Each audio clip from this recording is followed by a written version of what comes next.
নমস্কার বন্ধুরা, সবাই কেমন আছেন? আশা করি সবাই ভালোই আছেন। মুক্তিজ কিচেনে সবাইকে স্বাগত জানিয়ে আজকের ভিডিওটা শুরু করলাম। আজ রান্না করলাম দেখুন মোচা চিংড়ি।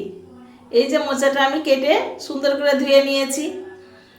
এবার এই মোচাটা কিন্তু আমি সেদ্ধ করিনি, ভালো করে ধুয়ে জলটা ঝরিয়ে নিয়েছি। এবার এর মধ্যে দিয়ে দিলাম লবণ, হলুদ, একটু জিরে গুঁড়ো, একটু চিনি আর কিছুটা সর্ষের তেল। এগুলো দিয়ে সুন্দর করে মোচাটা মেখে নেব। মেখে কিছুক্ষণ রেখে দেব। ভালো করে মেখে নিতে হবে। মাখতে মাখতে দেখবেন মোচাটা অনেক কমে আসবে। মেখে ঢেকে রেখে দিলাম। আর এদিকে কড়াই বসিয়ে কড়াই দিয়ে দিলাম তেল। তেলের মধ্যে ফোড়নে দিয়ে দিলাম জিরে আর শুকনো লঙ্কা। জিরে শুকনো লঙ্কাটা ফোড়ন দিয়ে তার মধ্যে দিয়ে দিলাম টুকরো করা আলু। আলুগুলো দিয়ে একটু ভালো করে ভেজে নেব। আলুগুলো ভেজে নিয়ে দেখুন লবণ আর হলুদ দিয়ে কিছুক্ষণ ধরে আলুটা ভেজে নেব। তারপর এর ভিতরে দিয়ে দেবো চিংড়ি মাছ। আমি এখানে কুচো চিংড়িটাই দিয়েছি। আপনাদের যেমন চিংড়ি থাকবে তেমনই দিতে পারেন, কোনো সমস্যা নেই। চিংড়িটা হলেই হলো। চিংড়ি মাছটা দিয়ে আরেকটু ভেজে নিয়ে দিয়ে দিলাম 3-4টে কাঁচা লঙ্কা।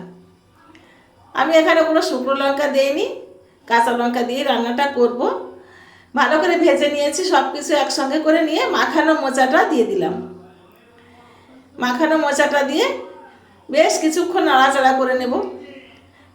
বেশ কিছুক্ষণ নাড়াচাড়া করে তারপরে চাপা দিয়ে রাখবো। এবার দেখুন বন্ধুরা, অ্যাড করে দিচ্ছি একটু নারকেল কোড়া।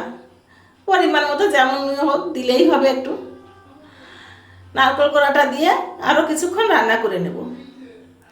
যাই হোক বন্ধুরা, আজকের এই ভিডিওটা যদি আপনাদের ভালো লেগে থাকে তাহলে একটা লাইক, একটা কমেন্ট, একটা শেয়ার করতে ভুলবেন না কিন্তু। আর হ্যাঁ, আপনারা যদি আমার ভিডিওগুলো আমার ফেসবুক পেজ থেকে দেখেন তাহলে আমার পেজটাকে ফলো করে আমার পাশে থাকবেন। আর যদি আপনারা আমার ইউটিউব চ্যানেল থেকে দেখেন তাহলে আমার চ্যানেলটাকে সাবস্ক্রাইব করে পাশে থাকা বেল আইকনটি অন করে দিবেন।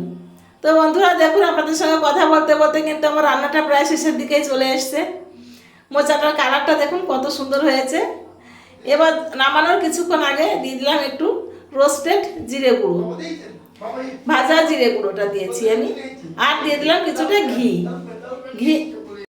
ভাজা জিরে গুঁড়ো আর ঘিটা দিয়ে আমি আরেকটু মিশিয়ে নেব। সুন্দর করে মিশিয়ে নেব। তো বন্ধুরা, মোচা রান্নাটা দেখলেন তো। অনেকে আছে মোচাটা সেদ্ধ করে রান্না করে, কিন্তু আমি মোচাটা সেদ্ধ করি না। সেদ্ধ না করেই রান্না করি। এইভাবে সেদ্ধ না করে রান্না করে খেয়ে দেখবেন বন্ধুরা, অনেক সুন্দর টেস্ট হয়। আমার মনে হয় সেদ্ধ করলে এতটা ভালো টেস্ট হবে না।